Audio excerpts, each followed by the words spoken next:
Hello everyone and welcome to another video. Your rides can make you a lot of money, but at the same time they also cost you money. There's obviously the construction costs, but after that you also need to pay the running cost twice a month for every ride. Usually this isn't very much and it's not something you need to worry about, but in very large parks it can add up, and knowing how it works may help you to reduce those costs a little bit. That is why in today's video we're going to take a look at how exactly the running costs of your ride are calculated. A large group of rides, namely all the ones without a track, always have the same running cost, no matter what. If we take a look at the money tab of this merry-go-round, we can see that it costs us €49.60 per hour to operate. Although actually that hour is more like 54.5 minutes, as that's how long one in-game year is. Twice a month, at the beginning and halfway through, you pay 1/16 of these operating costs, so that you pay them in full over the span of an entire year. That €49.6 is quite odd though, like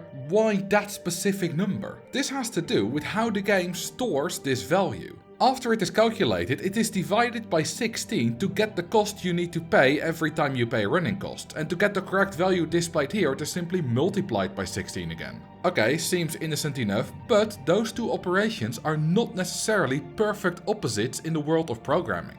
Rollercoaster Tycoon pretty much only works with whole numbers, also known as integers. If a division results in a decimal number, then you simply lose whatever was after the decimal point and round down. The merry-go-round actually has an operating cost of €50, which is represented by the number 500 in the code. To store it, we need to divide it by 16, and 500 divided by 16 is 31.25. But remember, we lose that 0.25, so it's stored as 31. This represents the €3.10 that you pay twice a month in running costs, and the cost per hour is that times 16, which is €49.60. So because of this programming quirk only using integers, we pay ever so slightly less in running costs than we would otherwise. Nearly all flat rides and stalls have the same standard operating costs of €49.6 an hour, but there are some exceptions. The first aid stall costs €44.80 and the cash machine €40 exactly. They don't have a finance tab where you can see this, but you do still pay it, and in OpenRCT2 and Classic you can also display their running costs in the rides list. The Crooked House is also an exception, as it costs only €28.8 per hour instead of the usual 49.6, making it having the lowest running costs in the game. Well, sort of. The Dodgems and Flying Saucers, on the other hand, are more expensive, and that is because they have multiple vehicles. As we'll see again later, part of the running costs calculation is the number of vehicles, and since these are the only flat rides that have independent vehicles, they are the only ones that have a higher and variable running cost.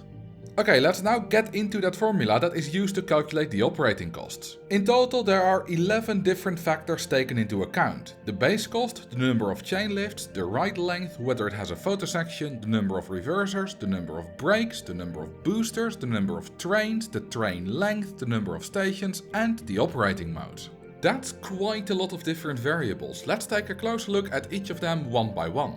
The first one, the base cost, is just a set value for every ride. As seen before, it's 50 for nearly all flat rides and stalls, and for tracked rides it's kind of all over the place. They range from 30 to 90, with two exceptions. The Giga Coaster has a base cost of just 10, while the Inverted Impulse Coaster has an insane base cost of €180. This seems completely random, but for these rides the base cost is something that can be used to balance out the running costs generated by the other factors, so despite this very low 10 base cost, the Giga Coaster won't necessarily end up having a low total running cost. The next factor is the number of chain lifts. These are quite expensive and are always €80 or €90 per chain lift. Luckily though, not per chain lift piece, but rather per full lift, so whether your ride has a 10 meter or 100 meter chain lift, you still pay the same.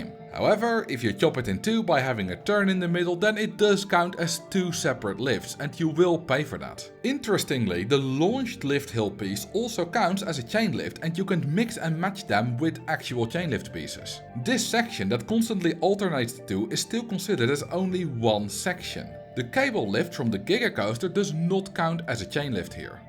There is a trick you can do to make steeper chain lifts, which gets the train up quicker, but you do pay for it as you now have loads of little chain lifts. Just look at the massive difference in cost between these two very similar gigacoasters. Is the 5-second shorter ride time worth €160 per year? If you charge for the ride, then yes, absolutely, you will easily make that back. If you play RCT2 Vanilla or Classic, then you're in luck, as this is limited to just 3 chain lifts. You can still build more of course, but even if you have 50 chain lift sections, you'll still only pay for 3 of them. That was not done to save you money though, it's just that the variable that it's stored in can only count to 3. In OpenRCT2 that limit has been removed and you pay for everything you build. The third factor is the length of the ride. Take the ride length as displayed on the stats tab, multiplied by 20 and then divided by 1024. The iconic Goliath in Walibi Holland had a ride length of 1250 meters, so we get 1250 times 20 equals 25,000, which divided by 1024 is 24.4 euros. We again need to round down to the nearest integer, so on this ride the length contributes 24 euros per hour to the running cost, which is not very much at all. Next, it adds 40 euros if you have a photo section on your ride, and also 10 euros per reverser track piece. This second one only applies to the reverser coaster, not the reversing table on the log flume.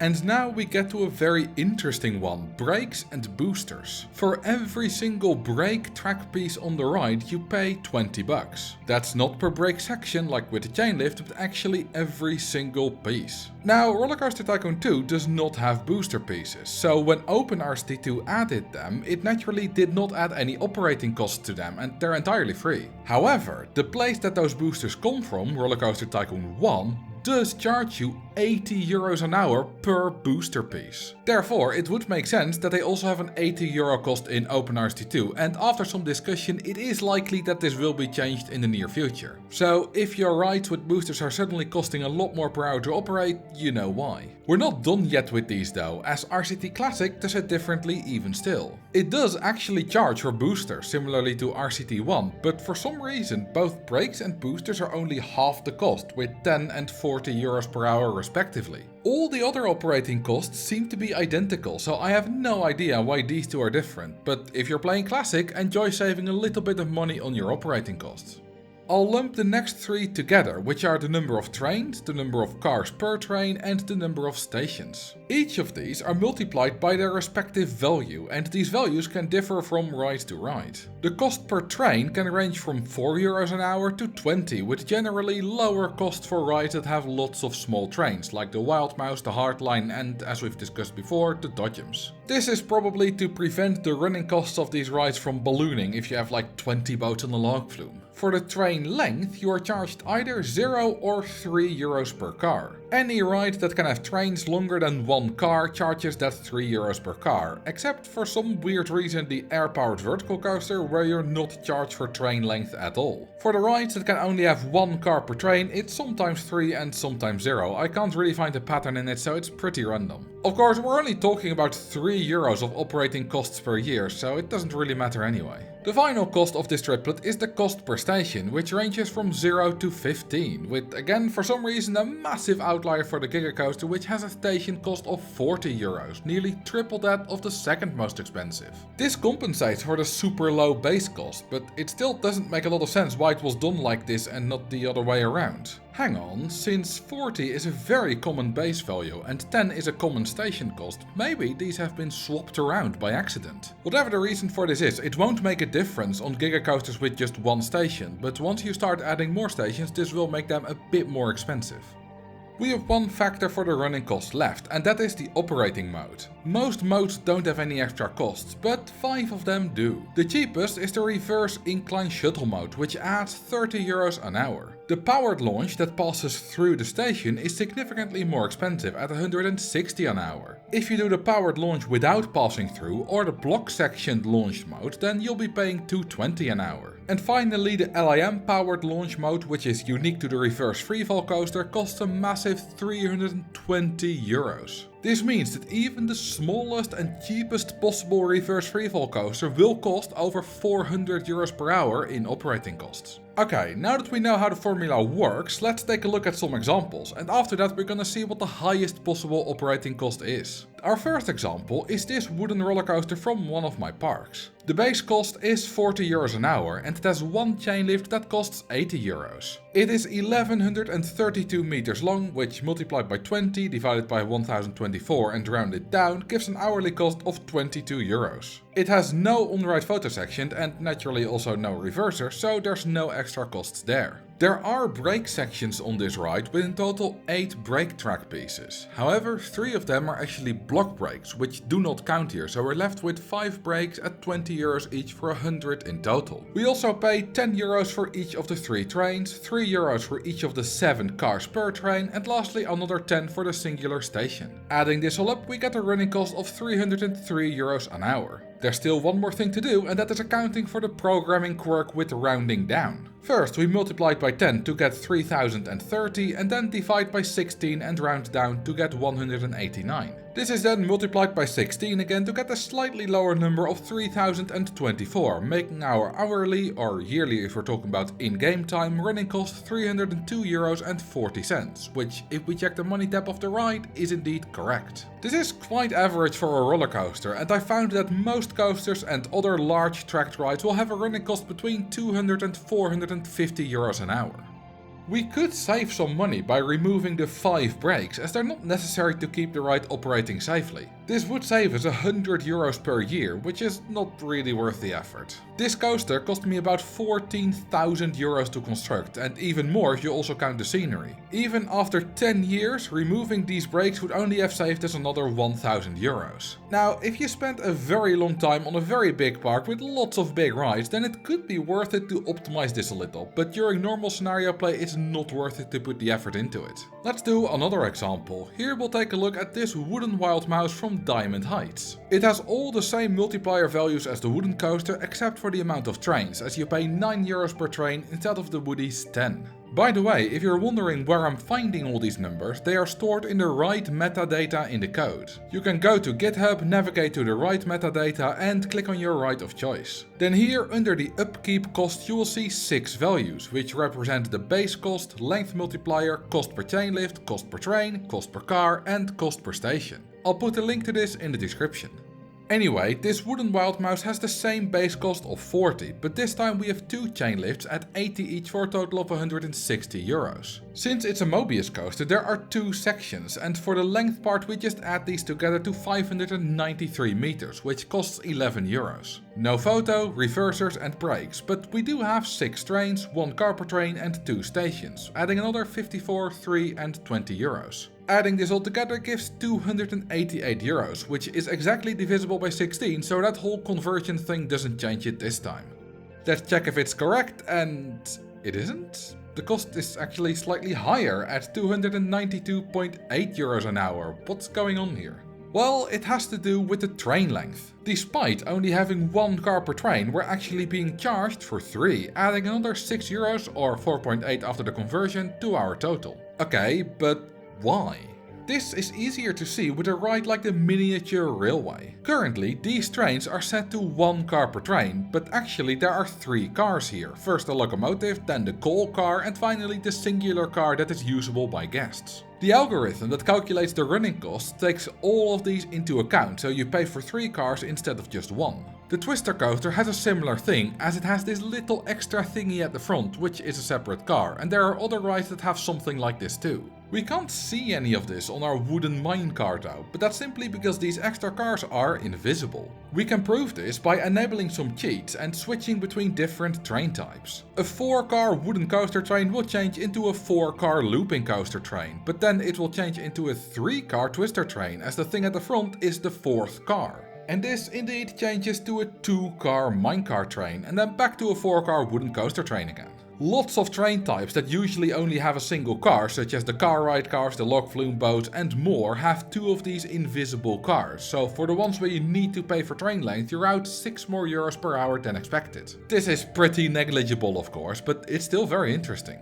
I also want to take a look at the mini golf, as it has a very weird operating cost. This tiny one without any holes already costs 265 euros per hour, and for some reason this much bigger one in Dusty Greens is only 8 euros more expensive. How is this possible? The small change is easily explainable as the only factor of the running cost that changes is the length, and we've seen before that length is rather cheap. But where does the crazy high initial cost come from?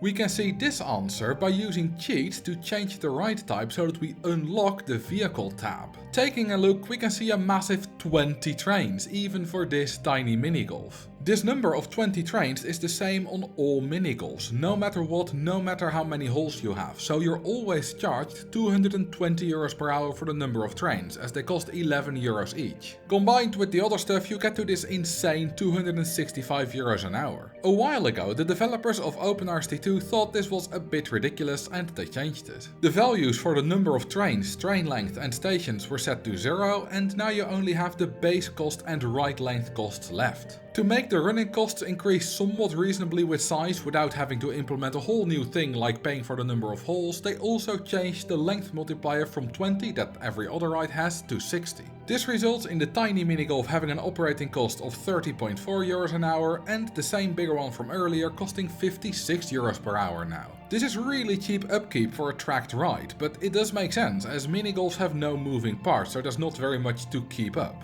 Our last example is the launched freefall, or really any tower ride. These look quite expensive to operate, but because of how this formula works, they're actually really cheap. Sure, this thing is launched, but it's a different operating mode called upward launch, so you don't pay anything for that. All you pay is the 50 base cost, 1 or 2 for the length and 10 for the station, leading to a very low operating cost of a little over 60 euros an hour. This probably makes the launched freefall and rotodrop the most profitable rides for their running cost, as you can charge a lot for riding these.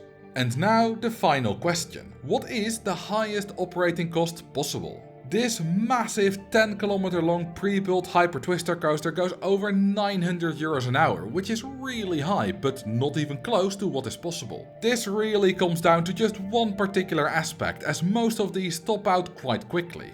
It only counts up to 3 chain lifts, so depending on whether your coaster type charges 80 or 90 per lift, you can never go above 240 or 270 an hour here. Of course, in OpenRCT2 this limit is removed, but I'm going to keep to what's possible in the vanilla game right now. With a maximum of 31 trains, 15 cars per trains and 4 stations, those are never gonna be more than a few hundred either. The photo and operating costs are maxed out at 40 and 320, so that too won't break the bank. The ride length goes up to 32,767 meters, which will cost you 639 euros an hour, the highest cost yet. Although actually, if you give your ride 4 stations and thus 4 sections, you can quadruple this, as every of those sections has that maximum of 32,767 meters. After doing a test in the original game, I did confirm that the code will add these together properly even if they combined go over that value. This is now a maximum of 2,559 euros an hour, which is still nothing compared to our secret weapon,